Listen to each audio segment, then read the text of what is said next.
가운데 그 존 무레이라고 하는 신학자 있습니다. 이분은 갑자기 하늘에서 천둥 번개가 치고 벼락이 치고 폭풍이 몰아칠 때 이분은 그 비바람 속을 뛰쳐나가서 손을 흔들고 춤을 추면서 찬양을 하는 그런 습관이 있는 아주 독특한 그런 신학자였습니다. 왜 그렇게 갑자기 있다가 하늘에 벼락 천둥이 치고 폭풍이 비바람이 칠 때 뛰쳐나가서 막 미친 듯이 손을 들고 그렇게 찬양을 하는가 했을 때에 자신은 그 천둥 번개가 치는 그 속에서 폭풍우가 몰아치는 그 속에서 하나님의 음성을 듣는다. 하나님을 가장 느낄 수 있는 피부로 체감할 수 있는 최적의 환경이다. 그래서 본인은 그 천둥 번개가 치고 폭풍우가 몰아칠 때에 주체할 수 없어서 뛰쳐나가서 그 비바람을 맞고 손을 들고 하나님을 찬양한다. 그렇게 고백한 신학자가 그 존 무레이라고 하는 그런 신학자입니다. 아마 그분은 정확하게 깨달았던 것으로 그렇게 보여집니다. 하나님을 볼 수 있는 눈이 특별했다. 하나님을 볼 수 있는 그 눈, 폭풍우가 몰아치고 벼락이 치는 천둥 번개가 치는 그 속에서 하나님의 소리를 듣고 하나님을 눈으로 확인하는, 아니 온몸으로 하나님을 느끼는 그런 감각이 발달한 그런 사람이다 하는 것을 깨닫게 되어집니다. 근데 성경을 보시면 비단 그런 특별한 사람만이 그렇게 하나님을 느끼도록 하신 것이 절대 아니다. 우리 모든 사람들에게 하나님은 하나님을 느낄 수 있는 그런 길을 우리에게 주셨다라고 하는 것입니다. 그래서 로마서 1장 20절에 보시면 만물 속에 하나님의 지문이 감춰져 있다는 것입니다. 하나님이 창조하신 모든 만물 속에는 하나님의 지문이 찍혀 있다는 겁니다. 그래서 어떤 것을 보더라도 하나님을 볼 수 있다는 것이죠. 그래서 이 세상 모든 사람들이 지각할 수 있는, 생각할 수 있는 사람이라고 하면 그 누구도 뭐 할 수 없다, 핑계치 못한다는 것은 바로 그런 하나님께서 만물 속에 하나님을 느낄 수 있는, 하나님을 볼 수 있는 그런 장치들을 두셨다라고 하는 것입니다. 우리가 교리적으로 성경을 공부할 때, 계시라 할 때 하나님이 보여주시는 것을 계시라 그러죠. 우리가 공부해서 깨닫는 것이 아니고 하나님이 보여주시는 것을 계시라 그렇게 합니다. 그런데 그 계시에는 두 종류의 계시가 있다, 그렇게 우리가 배웁니다. 첫 번째는 일반 계시가 있고 두 번째는 특별 계시가 있다, 그렇게 배웁니다. 두 가지 다 하나님께서 보여주시는 겁니다. 그런데 분리하자면, 구분하자면 일반 계시가 있고 특별 계시가 있다는 겁니다. 먼저 특별 계시라 하면 바로 저와 여러분들에게 주신 성경이 특별 계시입니다. 하나님이 특별히 보여주시는 내용이 어디에? 이 성경에 기록되어져 있다. 그런 의미로서 특별 계시라 그렇게 하는 겁니다.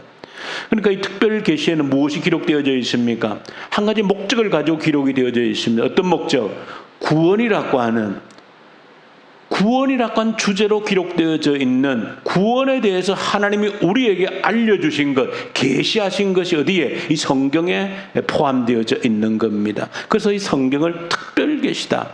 특별히 하나님께서 구원에 대해서 우리에게 알려주시는 계시가 어디에? 이 성경책 속에 있다. 이 특별 계시다. 성경은 여러분들이 창세기부터 요한계시록 이르기까지 무엇을? 하나님이 구원에 관한 이야기를 들려주는 내용들이 이 특별 계시에 담겨져 있습니다. 그러나 특별히 이번에 여러분이 에스겔을 보시면서 하나님께서 이 특별 계시뿐 아니라 일반 계시를 통하여서 하나님께서 전달해 주시는 메시지가 아주 많다라고 하는 것을 특별히 에스겔을 통해서 우리에게 보여주는 그런 장면들이 많이 있습니다. 자, 일반 계시라고 하는 것은 특별 계시와 달리 무엇입니까? 하나님께서 사실은 이 우주 만물을 통해서 하나님이 우리를 나타내신다. 우리에게 자신을 나타내신다. 아까 존 무레이라고 하는 신학자가 천둥 번개가 칠 때 하나님을 느낀다, 하나님을 본다, 이렇게 한 것처럼 이 만물을 통해서인데, 사실은 만물이라고 한정하기에는 이렇게 다 담을 수가 없다. 다시 말하면 저는 이런 생각이 듭니다. 여러분들 혹시 그런 거 배워보셨습니까? 영어 처음 공부할 때 그 1인칭, 2인칭, 3인칭이라는 거 배우지 않습니까? 옛날에 지금은 우리 아이들 배우는 교과서에 그런 글이 아마 안 실려 있는 걸로 알고 있는데, 옛날에 아주 그 양주동 박사님이 쓴 수필 같은 것들이 국어책에 있는데, 찬용이 지금은 없지, 그제? 국어책 아마 없다고, 삭제됐다고 들었는데, 그 양주동 박사님이 쓴 수필에 보면 그런 글이 있습니다. 자기가 어린 시절 이제 시골에서 이제 영어를 혼자 공부하는데 탁 이렇게 배우는데 딱 뭐가 1인칭, 2인칭, 3인칭이라는 게 탁 나오는데, 아무리 봐도 도대체 뭐가 1인칭인지 뭐가 2인칭, 뭐가 3인칭인지 모르겠는 거죠. 그래서 이걸 어떻게 해결할까 하고 하는데, 어느 분이 저 산 너머 초등학교가 있는데 거기 가면 교장 선생님이 계시는데 거기 가면 이걸 가르쳐 줄 거다. 그래가지고 양주동, 이게 어릴 때죠. 너무 알고 싶어가지고 그 산을 넘어서 이제 달려간 것이죠. 그래가지고 교장 선생님께, 선생님, 제가 이걸 참 깨닫지를 못해서 이렇게 물으러 왔습니다. 그러니까 교장 선생님이 이제 1인칭, 2인칭 가르쳐 준 거예요. 뭐라고? 1인칭은 뭐? 나. 2인칭은 너.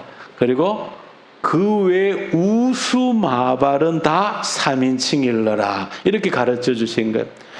그러니까 너무 기뻐가지고 1인칭은 나, 2인칭은 너, 그 외 우수마발, 우수마발, 모든 걸 얘기하는, 그 모든 건 뭐다? 3인칭이다. 그래서 너무 기뻐가지고, 너무 분명한 거죠. 나는 1인칭, 너는 2인칭, 그 외 모든 우주 만물, 모든 것들은 뭐다? 3인칭이다. 너무 기뻐가지고 산을 넘어오면서 나는 1인칭, 너는 2인칭, 그 외 우수마발은 3인칭일라라, 이렇게 노래하면서 집으로 돌아왔다라고 하는 그런 아주 재미있는 수필이 있는데, 무슨 얘기 하다가 제가 이 얘기를 드리는가 하면, 그러니까 특별 계시 외에 우수마발 모든 것들이 하나님의 일반 계시라는 겁니다. 이 특별 계시 외에 모든 것들 속에 뭐가 들어있다? 하나님의 일반 계시가 들어있다는 거예요. 그러니까 저와 여러분들이 그런 눈이 저와 여러분들 삶 속에서 깨어날 수 있기를, 그 하나님을 볼 수 있는 눈이, 감각이 민감하게 발달되어지기를 간절히 바라는 것이죠. 저는 이런 감각들은 우리가 노력하면, 또 보려고 하면, 느끼려고 하면 점점 더 발달해질 수 있다고 생각합니다. 이 감각은 사실은 발전해 가는 것이거든요. 예를 들면 태어날 때부터 가진 것이 아니라 쓰다가 보면 점점 민감하게 감각이 발달하는 것들이 있죠. 예를 들면 앞을 보지 못하는 사람들은 뭐가 발달합니까? 촉각이 아주 민감하고, 그리고 또 어디가 이 청각이 굉장히 민감하게 발달합니다. 그러니까 앞을 잘 보지 못하는 분들은 촉각이 얼마나 민감한가 하면, 예를 들면 돈도 이게 10,000원짜리인지 50,000원짜리인지 5,000원짜리인지 멀어서 만져보고 다 구별해내는 겁니다. 그러니까 그 촉각이 민감하게 살아있기 때문에 그게 다 구분이 된다는 거예요. 그리고 이게 무슨 얘기입니까? 처음 태어날 때부터 감각이 민감한 것이 아니고 계속 쓰기 때문에, 집중해서 그것을 쓰기 때문에 그 감각이 점점 발전하는 거예요. 발달하는 겁니다. 그래서 우리가 하나님을 느끼는 감각도 점점 민감해질 수 있다는 겁니다. 발달할 수 있다는 거야. 처음에는 하늘을 보아도 땅을 봐도 아무것도 느껴지지 않는데, 하늘을 볼 때도 땅을 볼 때도 성경이 말하는 것처럼 하늘의 풀 한 포기도, 하늘의 새 한 마리도 땅의 풀 한 포기 볼 때도 거기에서 하나님을 보게 되어지는 감각이 발달할 수 있다는 겁니다.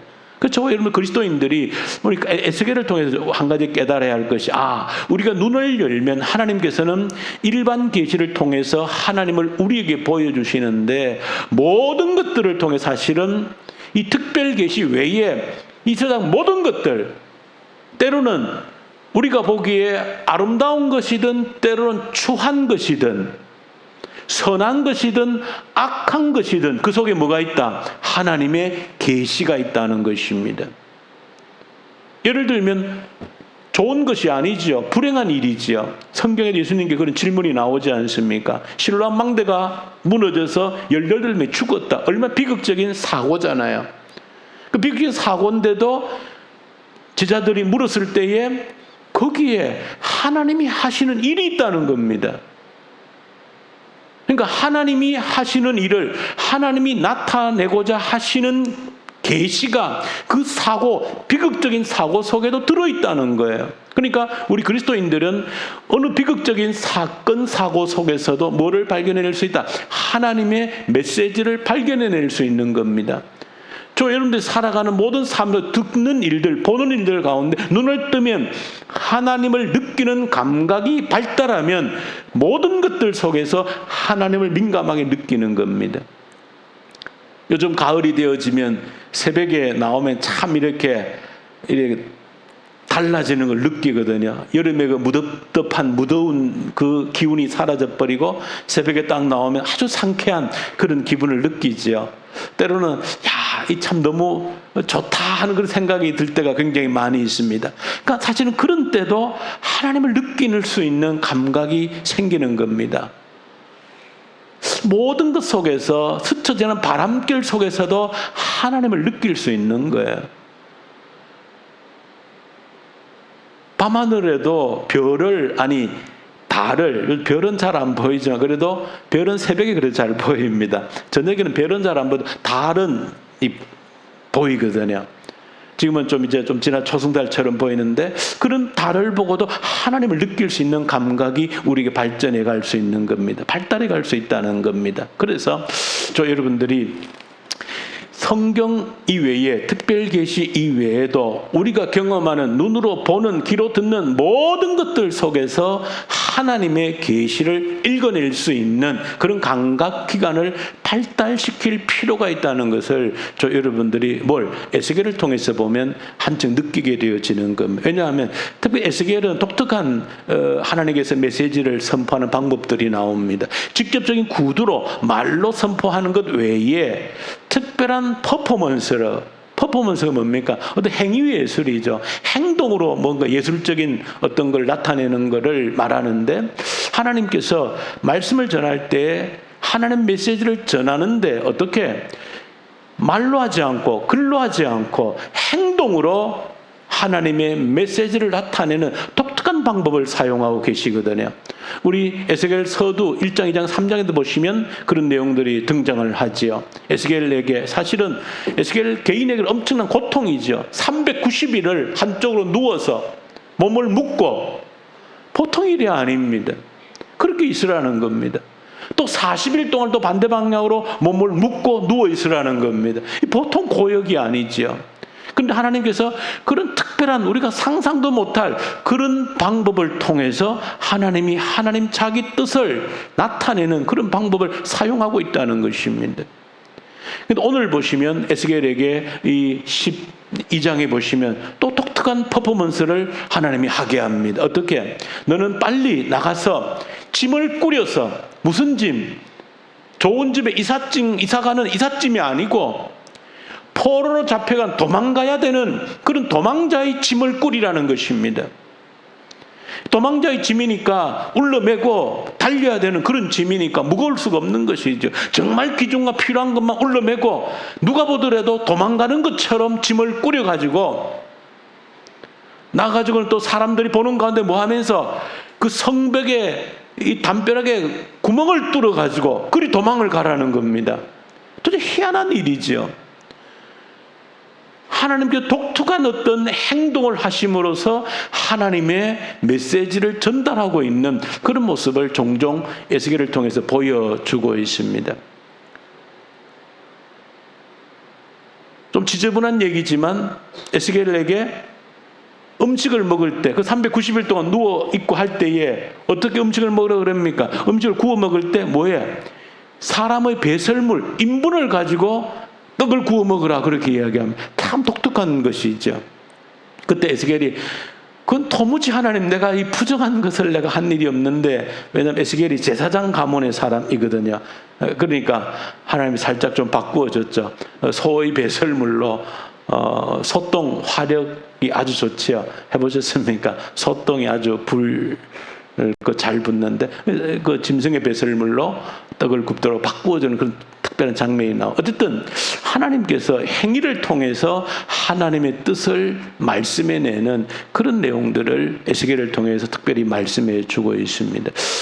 자, 그런 특별한 행위, 퍼포먼스를 통해서 하나님 자기를 뜻을 나타내는데 근본적인 이유는 뭔가 보시면 이 12장에도 똑같은 내용 3번 반복됩니다. 이를 통해서 내가 뭐인 것을, 여호와인 것을 너희들 하여금 알게 하겠다. 그 내용 한 가지입니다. 내일도 13장도 한번 또 읽어보십시오. 3번이나 또 반복에 나옵니다. 내가 여호와인 것을 너희로 하여금 반드시 알게 하겠다. 그렇게 말합니다. 자, 그러면서 오늘 한번 결론적으로 이런 말씀을 드리고 싶습니다. 저 여러분들 대하시는 하나님의 마음도 전혀 다르지 않다라고 생각합니다. 전혀 다르지 않다. 지금 현재 우리를 대하시는, 나를 대하시는 하나님의 방법은 전혀 다르지 않다. 결국은 하나님께서 나에게 어떻게 대하시는가, 내 입술에서 어떤 고백이 나오기를 하나님께서 여호와 하나님이심을 고백하는, 하나님이 여호와 하나님이라고 하는 것은 영어로 아주 분명하게 번역이 되어져 있습니다. I'm the Lord. 내가 주인이다, 그런 겁니다. 내가 주인이라는 겁니다. 하나님의 선언입니다. 내가 주인임을 깨닫도록. 주인이 뭡니까? 주관한다는 것이죠. 모든 것이 하나님께로부터 나오고 하나님으로 말미암고 하나님께로 돌아간다라고 하는 것이 내가 주인이다. 내가 출발이요 마지막이다. 알파요 오메가다 하는 것 깨닫기를 원한다는 겁니다. 내가 주인 것을 너희들이 철저하게 깨닫기까지 내가 이 특별 계시를 통해서는 말할 것도 없고, 너희들이 하루 동안에 경험하는, 눈으로 보고 귀로 듣고 너희들이 피부로 경험하는 모든 일들을 통해서 내가 깨닫게 해주겠다. 그 메시지가 우리에게, 우리 삶 속에 담겨져 있다는 사실을 저 여러분들이 기억할 수 있기를 소망합니다. 어떻게 보면 저 여러분들 인생을 다루어 가시는 하나님의 손길이 저는 다르지 않다라고 생각합니다. 우리 한 사람 한 사람을 하나님께서 다루어 가시는 근본적인 방법은 전혀 다르지 않다. 오직 한 가지, 내가 온전한 그런 고백을 할 수 있도록 내 인생을 하나님이 주관하시고 이끌어 가신다. 때로는 우리가 하나님 앞에 기도할 자리에 설 때마다 그런 기도가 많이 있지 않습니까? 하나님, 나를 왜 이 자리에 두셨습니까? 하나님, 내가 이 자리에 있는 이유가 뭡니까? 때로는 하나님, 빨리 속히 나를 이 자리에서 건져 주십시오. 이 자리를 벗어나게 해 주십시오. 이 자리만 벗어날 수 있다라고 하면 정말 무엇이든지 할 수 있을 것 같은 그런 간절한 열망을 하나님께 기도로 올려드릴 때가 많이 있지 않습니까?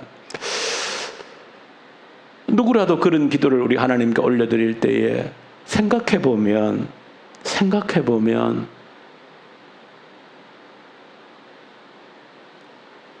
로마서 8장 32절에 그런 말씀이 기록되어져 있지 않습니까?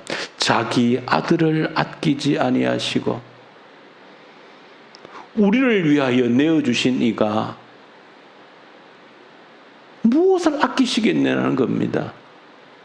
자기 아들을 아끼지 아니하시고 나를 위해, 우리를 위해 내어주신 이가 그 어떤 것을 아끼겠느냐, 그런 말씀. 그 말씀을 그대로 내 인생에 한번 적용해 보셔요. 우리가 믿는 바대로 나를 건져내시기 위해서 하나님의 아들 독생자를 나를 위해서 죽이신 분이 나를 위해서 무엇을 못 해주시겠습니까? 내가 이 자리에 있는 거 고통스러워한다면 그것을 왜 하나님께서 모르시겠느냐는 것이죠. 하나님께서 이 자리에서 왜 건져내지 못하시겠느냐는 것이죠. 얼마든지 나를 번쩍 들어서 전혀 다른 곳에, 전혀 다른 환경에 나를 얼마든지 옮길 수 있는 분이 내가 믿는 우리 하나님 아니시겠습니까? 그런데도 하나님 때로는 정말로 절망할 정도로, 내가 정말 짓눌릴 정도로, 내 삶의 무게에 의해서 짓눌릴 정도로 나를 좀 벗어나게 해주지 않고 하는 그런 때 왜 그렇겠습니까? 하나님께서 우리를 골려주시기 위해서 너 한번 진탕 고생해봐라. 너 말도 안 듣더니 나 한번 진하게 한번 애먹어봐라. 그렇게 하나님이 억화심정을 가지고 우리를 짓누르고 있겠느냐라고 하는 것입니다. 하나님이 절대 그런 분이 아니시라는 겁니다. 한 가지 이유입니다. 나를 알기를 원한다는 것입니다. 내 마음을 제대로 깨닫기를 원한다는 것이죠. 나를 제대로 깨닫고 진실로 너의 고백 속에서 여호와 하나님이 진정 나의 하나님, 나의 주인이십니다라는 고백이 정말로 내 인생 가운데 네 밑바닥에서 고백되어지기를 원하시는 그 하나님의 생각이 있다는 것을 저와 여러분들이 받아들이셔야 된다. 그럴 때 하나님께서 나를 어떻게 내 인생을 엮어가시고 어디로 인도해 가시는지를 그래도 조금은 느낄 수 있는 것이죠. 그렇죠. 여러분들 오늘 에스겔을 주시는 말씀들을 통해서 이 한 가지만은 분명히 저와 여러분들이 붙들고 살아갈 수 있는, 또 이 시간 이후에 우리에게 우리 인생 가운데 펼쳐지는 모든 일들 가운데서 때때로 잘 이해되어지지 않는 그런 부분들이 있다 할지라도 분명한 한 가지, 하나님께서 나를 사랑하신다면, 나를 위해서 자기 아들을 주셨다라고 하면, 그런 그분이 나를 여기에 두셨다라고 하면 내가 여기에서 무엇을 보기를 원하시는가, 무엇을 깨닫기를 원하시는가. 네 마음이 아픈 것만큼 내가 아프다는 것을 너가 좀 알아줬으면 좋겠다라고 하는 그 마음도 있지 않겠습니까? 너의 마음이 그렇게 아픈 것처럼 하나님께서는 내 마음이 그토록 아프다는 것도 너가 좀 알아줬으면 좋겠다라고 하는 그 마음, 그것을 깨닫기를 원하는 하나님의 마음이 저는 분명히 있다 하는 생각을 합니다. 하나님께서는 모든 것들을 통해서 이 특별 계시뿐 아니라 우리가 경험하는, 우리가 눈으로 보는, 귀로 듣는, 내 삶으로 체험하는 모든 것들을 통해서 하나님은 교육하기 원하신다, 깨닫기 원하시는 부분이 있다는 것을 저 여러분들이 알면 우리의 감각은 발달합니다. 하나님의 뜻을, 하나님이 말씀하시고자 하는 것을 깨달아 아는 그런 감각이 발달할 때에 우리의 삶은 다음 단계로 나가는 것입니다. 충분히 배워야 될 것을 다 배웠을 때 다음 단계로 나가는 것이 하나님이 우리 인생을 인도하는 방법이라는 것을 저 여러분들 깨닫기를 원합니다. 이 자리에서 철저하게 배워야 될 것을 온전히 깨달을 때 하나님은 다음 단계로 우리 인생을 인도하시는 분이다. 그래서 저 여러분들이 기도할 때 하나님을 느낄 수 있는, 배울 수 있는 감각이 활짝 열려지게 해주십시오. 하나님이 지금 내 삶의 환경 속에 허락하신 이 모든 환경 속에서 깨달아야 될, 배워야 될 하나님에 대해서 온전히 철저하게 배우고 깨닫게 해주십시오. 그럴 때 우리 하나님은 다음 단계로 우리 인생을 인도하시는 분임을 믿습니다. 그 다음 단계로 인도하셔서 더 넓은 세계로, 더 큰 세계로 인도하셔서 더 큰 하나님을, 더 높은 하나님을 또 깨닫고 배우게 하시는 우리 하나님이심을 믿습니다. 우리에게 다가오는 시간들을 그렇게 맞이할 수 있기를 간절히 소망합니다. 우리 주님 아버지 감사합니다. 우리의 이 아둔한, 이 무감각한 감각들이 깨어나서 내가 보고 듣는 모든 것들을 통하여서, 내가 경험하고 체험하는 모든 것들을 통하여서 하나님을 배우는, 깨닫는 감각이 발달할 수 있도록 은혜를 베풀어 주시옵소서. 우리 주 예수님 이름으로 기도 올려드립니다. 아멘. 하늘에 계신 우리 아버지,